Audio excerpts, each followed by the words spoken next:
기독교 신앙과 역사라는 제목으로 함께 말씀을 나눌 때 한 은혜가 되시기를 바랍니다. 먼저 제가 두 편의 시를 낭독해 올리겠습니다. 그날이 오면 해풍심훈. 그날이 오면은 삼각산이 일어나 더덩실 춤이라도 추고 한강물이 뒤집혀 용솟음 칠 그날이 이 목숨이 끊어지기 전에 와주기만 할 양이면 나는 밤하늘에 나르는 까마귀와 같이 종로의 인경을 머리로 들이받아 울리오리다. 두개골은 깨어져 산산조각이 나도 기뻐서 축사오매 오히려 무슨 한이 남아오리까. 그날이 와서 그날이 와서 육조 앞 넓은 길을 울며 뛰며 뒹굴어도 그래도 넘치는 기쁨에 가슴이 미어질 듯 하거든. 드는 칼로 이 몸의 가죽이라도 벗겨서 커다란 북을 만들어 덜쳐매고는 여러분의 행렬에 앞장을 서오리다. 우렁찬 그 소리를 한 번이라도 듣기만 하면 그 자리에 거꾸러져도 눈을 감게소이다. 동포에게 고함 안중근. 대한독립의 소리가 천국에서 들려오면 나는 마땅히 천국에서 춤추며 만세를 부를 것이다. 1910년 일제에서 강제로 나라가 합병이 되어서 같은 땅, 같은 고장에 살고 있지만 나라 없는 백성이 되어 식민지 국민으로서 어년 36년 동안 한많은 세월을 보냈던 이 조국이 해방의 날을 맞이하게 되었습니다. 그날이 바로 1945년 8월 15일. 오늘 이번 주일은 이 해방의 날을 기념하는 광복절 제73주년 기념주일로 지킵니다. 역사에 대해서, 역사적 사건에 대해서 우리 그리스도인들은 신앙적 관점에서 어떻게 해석해야 할 것인가? 역사적 사건이 있을 때마다 그 역사적 사건을 기독교의 신앙의 관점에서 어떻게 바라봐야 할 것인가? 어떻게 그 역사적 사건을 신앙적 해석으로 받아들여야 하는가? 이런 고민을 하면서 오늘 광복절이라고 하는 역사적 사건에 대해서 함께 말씀을 나누려고 합니다. 첫째로 저는 이 광복절은요, 하나님께서 이루신 역사라고 하는 말씀을 드리고 싶습니다. 오늘 읽어드린 본문의 이 말씀은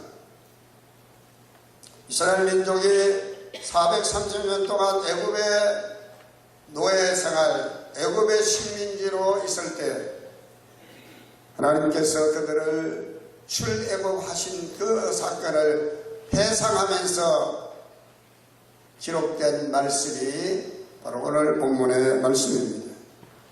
성경은 출애굽 역사가 하나님께서 이루신 역사라고 분명하게 말씀합니다. 저는 오늘 시간 73년 전에 이 조국 강산에 36년의 그 한스러운 그 세월을 마감하고 이 땅에 해방을 주신 것은 하나님이 하신 일이라고 믿고 광복절의 역사는 하나님이 이루신 역사라고 하는 것을 고백드립니다. 이스라엘 민족이 스스로 독립운동을 통해서 실효급한 해방을 이룬 것이 아닌 것처럼 바로의 세력을 꺾고 200만 명의 이스라엘 백성들이 광야로 그리고 가나안 땅까지 갈 수 있게 된 모든 여정들이 하나님이 하신 일이었던 것처럼 조국이 해방을 맞이하고 강복을 맞이한 이 역사 또한 하나님이 하셨다고 고백합니다. 오늘 성경 말씀 보면 주께서 강한 손으로 우리를 이집트에서 애굽에서 이끌어내셨다라고 그렇게 말씀합니다. 이스라엘 민족이 홍해에 가로막혀서 궁지에 몰려 있었습니다. 뒤에는 애굽의 바로의 군대가 만행을 앞장 세워서 다시 이스라엘 백성들을 애굽으로 끌고 가려고 추격해 오고 있습니다.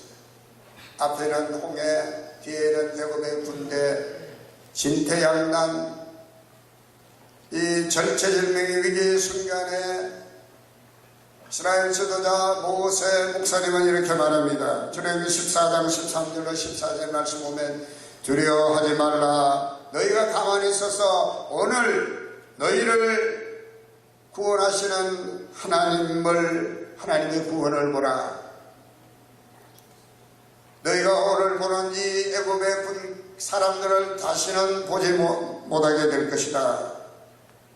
너희를 위해서 주께서 싸워주시리라. 그럼 구약 성경의 말씀 보면 계속해서 하나님께서 이스라엘 백성들을 애굽에서 인도하여 내신 여호와라고 하는 것을 기록하고 있습니다. 하나님께서 애굽에서 이스라엘을 인도해 내신 분이라고 하는 이 말씀은 이스라엘의 그 광복의 역사에 하나님이 개입하시고 하나님이 그들을 애굽의 손에서 구원해 내셨다는 것을 말씀하려고 하는 것입니다. 이스라엘 역사, 유대인 역사가들은 그들의 역사를 기록할 때 역사를 한 인간의 행위로서만 기록하고 있는 것이 아니라 그 인간의 행위 그 배후에 보이지 않는 하나님의 손길이 하나님의 섭리가 있음을 말하고 있습니다. 여러분, 우리나라가 겪었던 이 73년 전의 이 강복절 역시 하나님께서 이루신 역사임을 믿으시기 바랍니다. 뜻으로는 한국 역사를 지필하신 고 함석 큰옹은 조국 해방에 대해서 이런 글을 남겼습니다. 아무도 모르는 것은 아무도 꾸민 사람이 없기 때문이다. 강복이 될 줄 아무도 몰랐습니다. 아무도 모르는 것을 아무도 꾸민 사람이 없기 때문에 모른다는 것입니다. 사람이 꾸미지 않고 온 것은 하늘의 선물이다. 강복을 두고 하시는 말씀. 이것은 하늘에서 직접 민중에게 내린 대방이다. 지금으로부터 70년 전 강화문에서 대한민국의 건국을 선포했습니다. 1948년 5월 10일 유엔의 감독 하에서 전국에서 총선거가 실시되고 198명의 국민대표, 지금은 국회의원이죠. 그들을 선출하게 되었고, 그리고 5월 31일 날 국민회의를 소집하게 됩니다. 그 회의에 대한 속기록, 국회 속기록 제1호 기록인데, 그 1호 첫 페이지에 이 국민회의가 건국을 시작하는 이 국민회의가 재헌국회를 시작하는 이 회의가 하나님께 감사와 위탁의 기도를 드림으로써 시작되었다고 기록하고 있습니다. 당시 국회에서는 아직 국회의장이 선출되지 않았기 때문에 최고연장자 중에서 의장을 맡게 되어 있었는데 최고연장자였던 이승만 박사께서 임시국회의장을 맡으시고 회의를 진행하시는데 그분은 단상에 올라가셔서는 대한민국이 감사기도로 시작해야 합니다라고 말하면서 이렇게 이야기했다고 합니다. 대한민국 독립민주국 제1차 회의를 여기서 열게 된 것을 우리가 하나님에게 감사해야 할 것입니다. 종교 사상 무엇을 가지고 있든지 누구나 오늘을 당해 가지고 사람의 힘으로만 된 것이라고 우리가 자랑할 수 없을 것입니다. 그러므로 하나님께 감사를 드리지 않을 수 없습니다. 나는 먼저 우리가 다 성심으로 일어서서 하나님께 감사를 드릴 터인데, 이윤영 의원 나오셔서 간단한 말씀으로 하나님께 기도를 올려주시기를 바랍니다. 공식 회의 순서에도 없는 기도를 당시 감리교 목사였던, 평양숭실학교를 졸업하고 협성신학교를 졸업하여 감리교 목사이신 이윤영 목사님이 나중에 정교회 출신에서 정치가 되어지고 국회의원이 되어지고 나중에 장관까지 지내신 분인데, 이 이윤영 의원에게 기도를 부탁을 합니다. 목사니까, 비록 국회의원이지만 순간에 회의장에는 긴장감이 감돌았다고 합니다. 갑자기 기도를 시키니까. 그런데 이 이윤영 의원이 차분하게 이렇게 기도를 합니다. 이 우주와 만물을 창조하시고 인간의 역사를 섭리하시는 하나님이시여, 이 민족을 돌아보시고 이 땅에 이 축복하소서 감사가 넘치는 오늘 있게 하심을 주님께 저희들은 성심으로 감사하옵나이다. 오랜 시일 동안 이 민족의 고통과 호소를 들으시고 정의의 칼을 빼서 일제의 폭력을 굽히시사 세계 만방의 양심을 움직이시고, 또한 우리 민족의 영혼을 들으심으로 이 기쁜 역사적 환희의 날을 이 시간에 우리에게 오게 하심은 하나님의 섭리가 세계 만방에 정시하신 것으로 저희들은 믿나이다. 이렇게 기도를 시작했습니다. 그러면서 마지막 역사의 첫걸음을 걷는 오늘의 우리의 환희와 우리의 감격에 넘치는 이 민족적 기쁨을 다 하나님께 영광과 감사를 올리나이다. 이 모든 말씀을 주 예수 그리스도의 이름을 받들어 기도하나이다. 아멘. 그렇게 기도했다. 미국의 신학자 라인 홀더 니버라고 하는 사람은 Faith and History, 신앙과 역사라고 하는 그의 책에서 이렇게 말합니다. 그리스도교의 신앙은 시간이거나 역사이거나 간에 설명 없이도 알 수 있는 것으로는 여기지 않습니다. 하나님의 섭리와 신비는 역사에다가 의미를 부여하며, 하나님의 섭리의 신비는 역사에다가 의미를 부여한다. 바꿔 말하면 역사에는 하나님의 섭리가 있다는 것을 말했습니다. 여러분, 그리스도인이 가져야 할 역사의식이란 무엇일까요?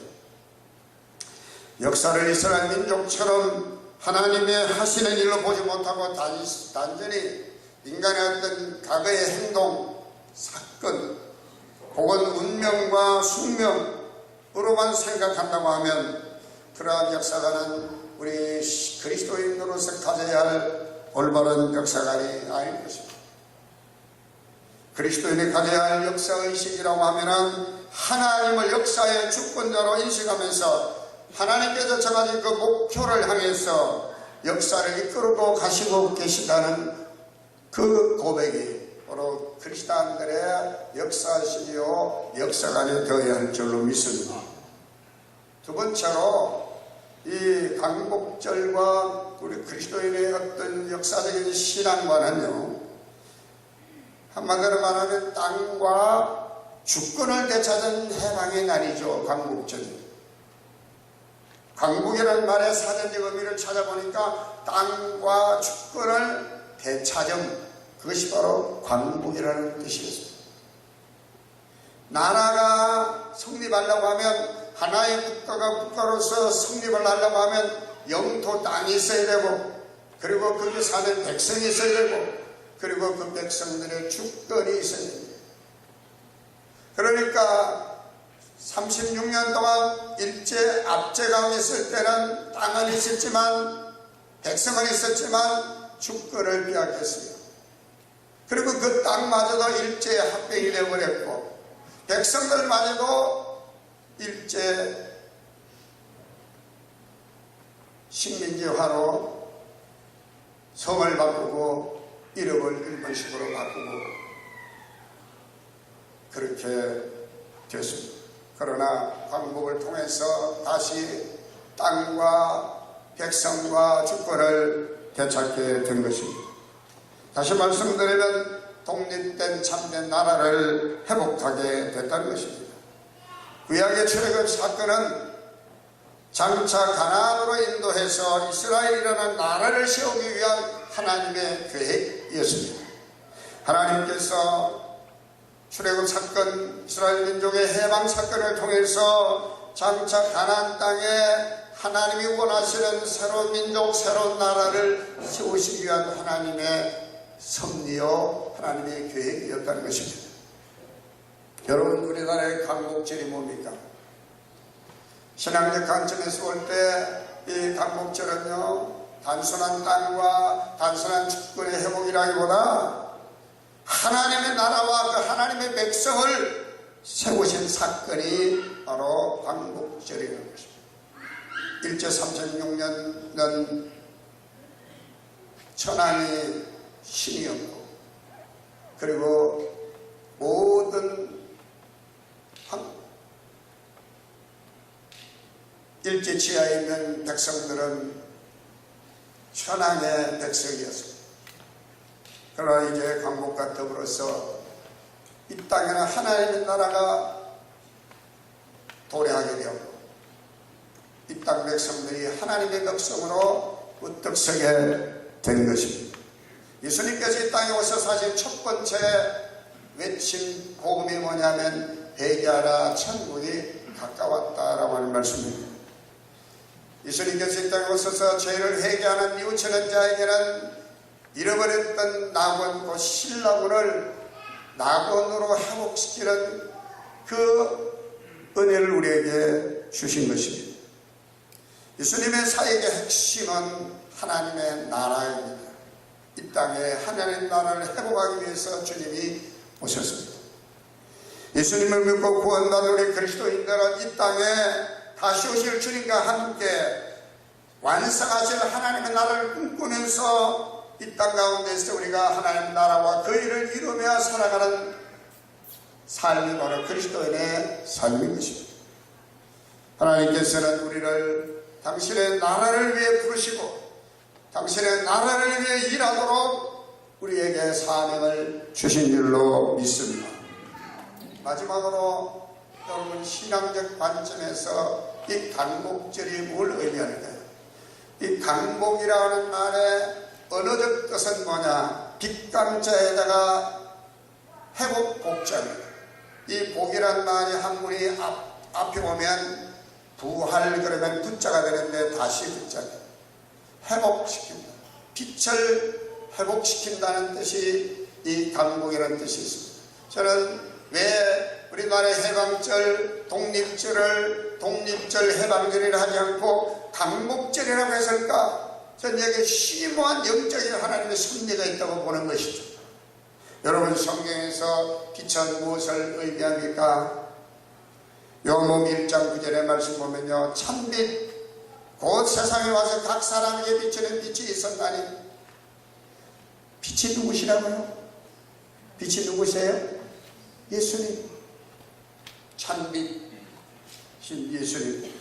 요한복음 8장 12절의 말씀 보면 예수님께서 이렇게 말합니다.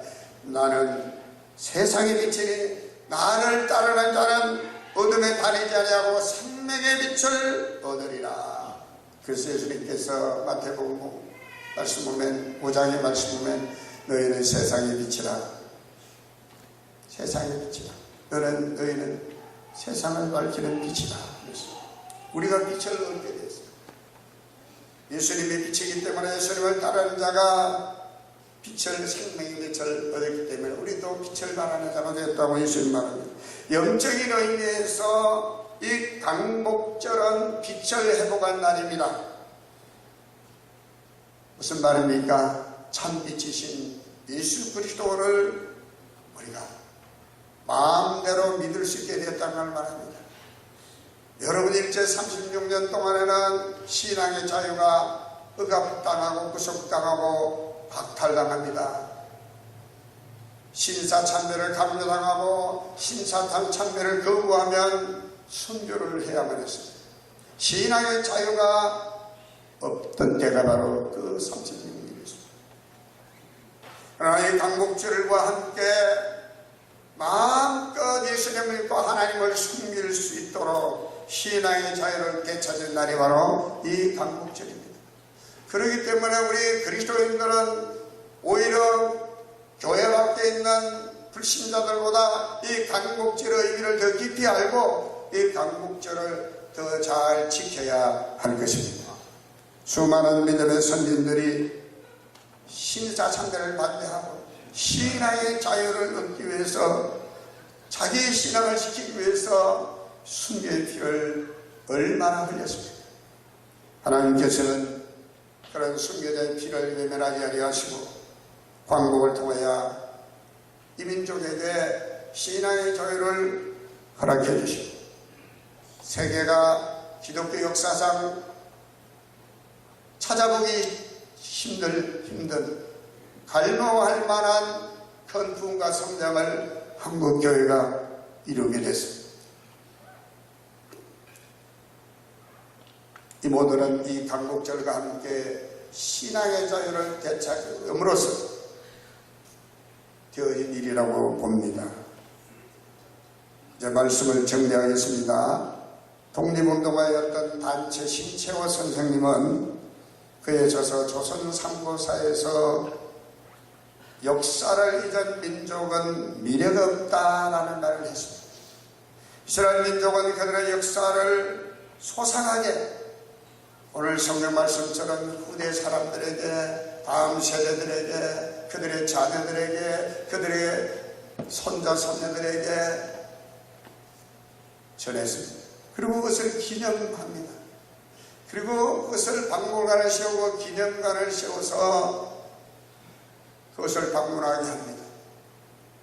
훌륭한 역사는 훌륭한 역사대로, 불행했던 역사는 불행했던 역사대로 그들은 후대들에게 그것을 기념하게 하고 기억하게 합니다. 왜냐하면 역사 속에 나타난 하나님의 뜻을 깨닫게 하고 역사의 교훈을 되새김으로써 다시는 그 과거의 잘못된 역사, 불행한 역사를 되풀이하지 않고 보다 더 나은 미래로 나아가기 위한 교훈을 얻고자 하기 때문입니다.